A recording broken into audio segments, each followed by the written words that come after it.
Now, I loved the latest album by The Fall, Fall Heads Roll, and so when the band's representatives got in touch with Mixing It to ask if we'd like to host a session by the band, the answer was immediately affirmative. To my surprise, the group's leader, Mark E. Smith, was even prepared to answer a few questions, something the tricky old punk seldom submits to on the radio. I asked him first about this latest version of a band that gets a complete makeover every couple of years or so. Ben Pritchard is on guitar, and Eleni Pillow, that's my wife, she's on keyboard. You got Steve Trafford on bass, and Spencer Birtwistle on drums. And you've obviously you've been through quite a few lineups of The Fall over the years. How do you go about recruiting? That's right. This group's about a generation younger than me, which I think is a good idea. Yeah, and how do you go about recruiting new musicians? They can't be Fall fans. Oh, really? And how do you find that out? It's easy, yeah. And why? I mean, the guitarist and the bass player were about 7 years old when my first record came out. You know. So not being Fall fans mean that they're not going to try and imitate what went before? It's good, because I don't like musicians in a lot of ways, you know. It's rock musicians, you know, I don't particularly fond of them. You know. Don't like to socialise with them or anything like that.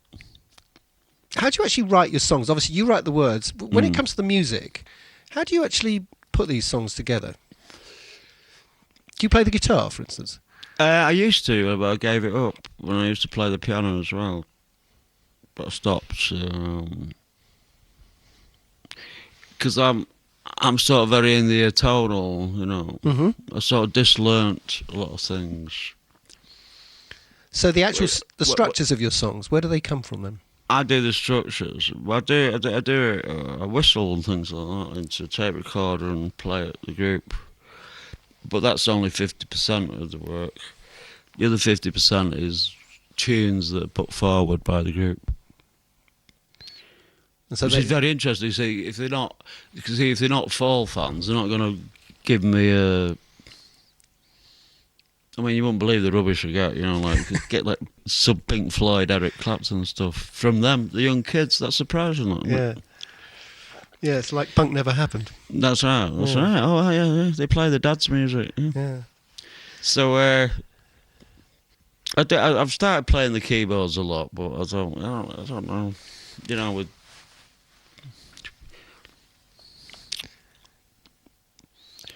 I've gone off the piano a lot. You know, the lyrics, your extraordinary, wonderful lyrics. Do they sound as if they're all written in one breath? They've got a fantastic sort of momentum to them. Is that how they're actually done, or do you sort of toil over them more? I do. I do. Yeah, well, one song can take 6 months, believe it or not. It doesn't sound like it, but one song can take 2 minutes. Tell us about the songs you're actually playing for this session. You do 3 tracks from the new album. Assume. You're doing Assume, Pacifying Joint, and Midnight in Aspen, right? Right. Okay.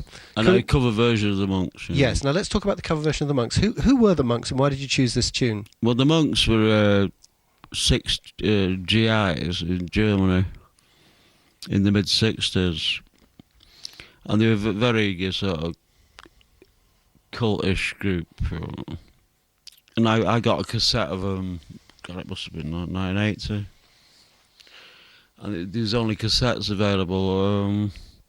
I think half of them are dead, to be honest. But last tour of America, they actually turned up, and Gary, the lead singer, he wrote to me and said he's come back out of retirement with the other two. It's a good thing or a bad thing. But they are nutcases. What did you like about the song and the band? Well, they got like electric banjo, and you got to hear the LP, really. You see, it's very funny because they're making a film about the Monks in Germany. So I had all these people ringing me up, going like, "How did you know the Monks?" Because we did cover versions of theirs on a Extricate about This is like 1990, you know.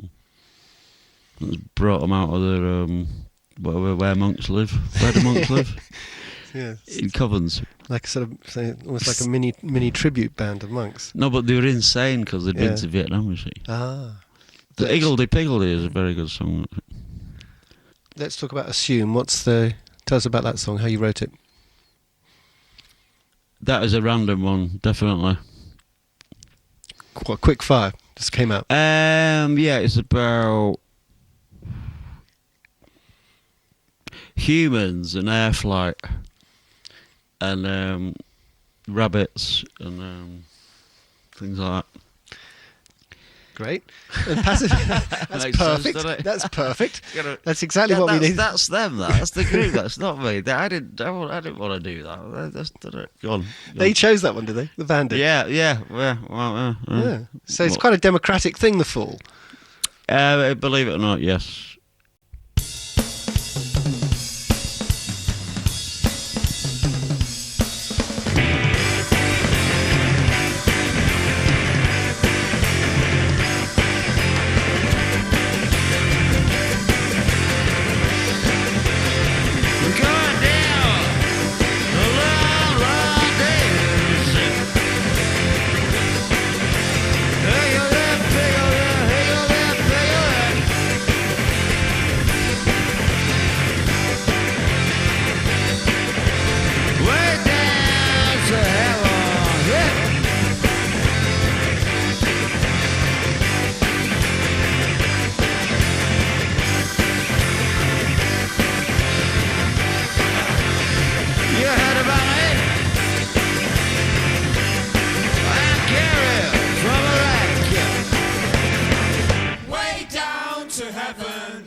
you. If you don't assume, you are Rabbitone. If you assume, you are a human. And the black sky and night, I genuflect, I genuflect.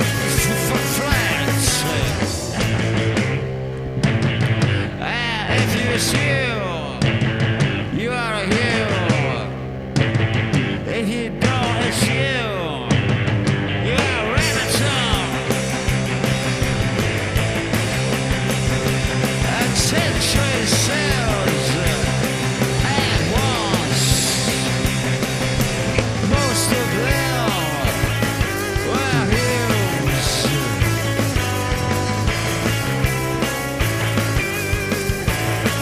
And when Clipboard's read the lyrics from Hey Jude, he was victorious and trembling.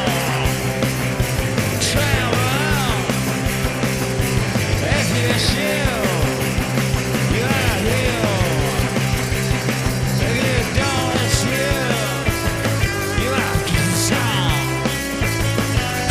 Capital.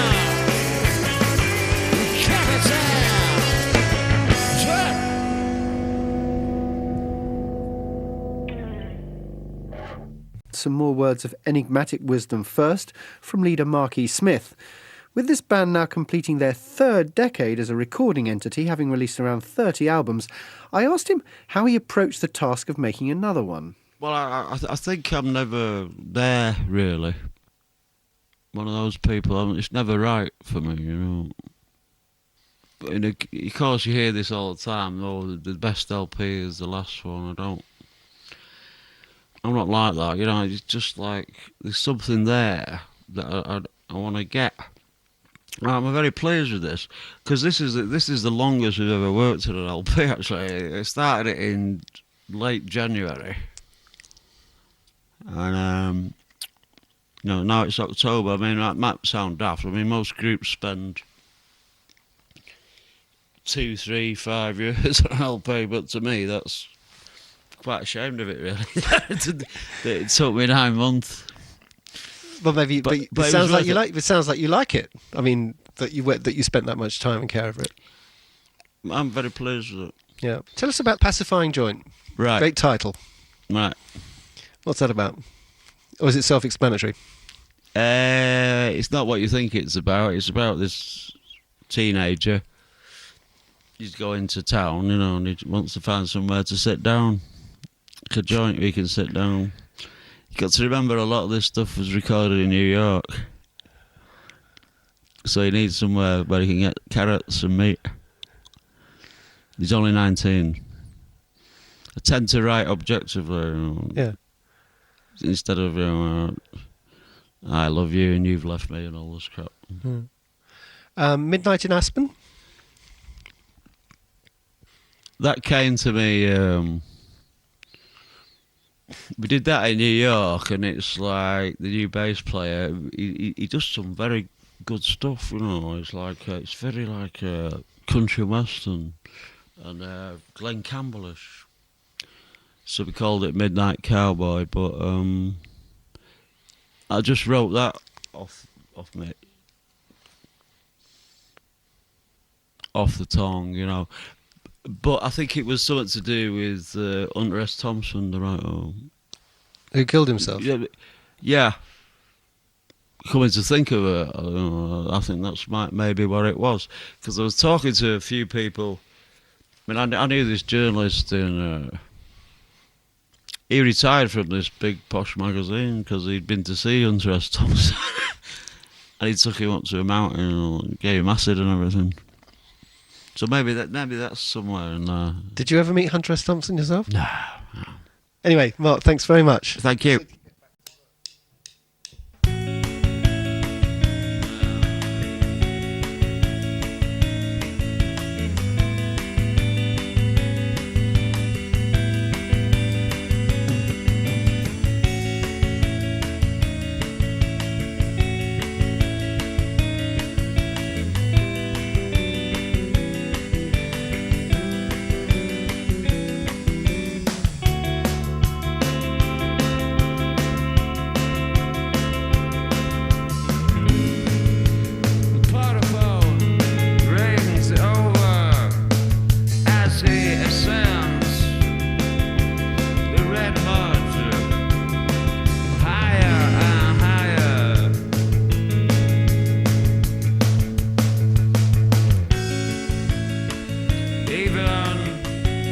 chain on the Jeep, double tires is bored.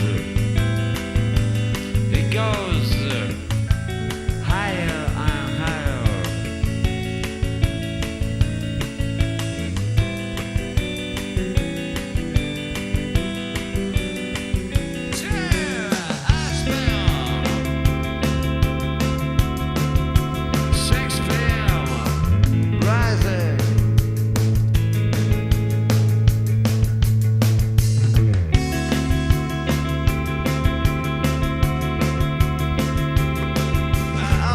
States of clever dicks, they think they can shut down. They go higher and higher into Aspen. He was very unlucky this week. Jehovah's Ice Mountain.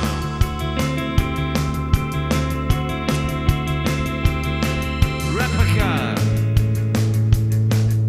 He takes his biggest, bestest rifle out and fires at the stars. It flashes off the stars and the satellites. So, Orion, he was very unlucky this week.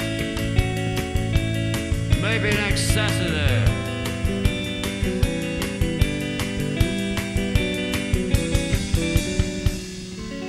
Maybe next Saturday. When he can shoot as to descend into the mall. The frogs never told me this, he said. Neither did the group.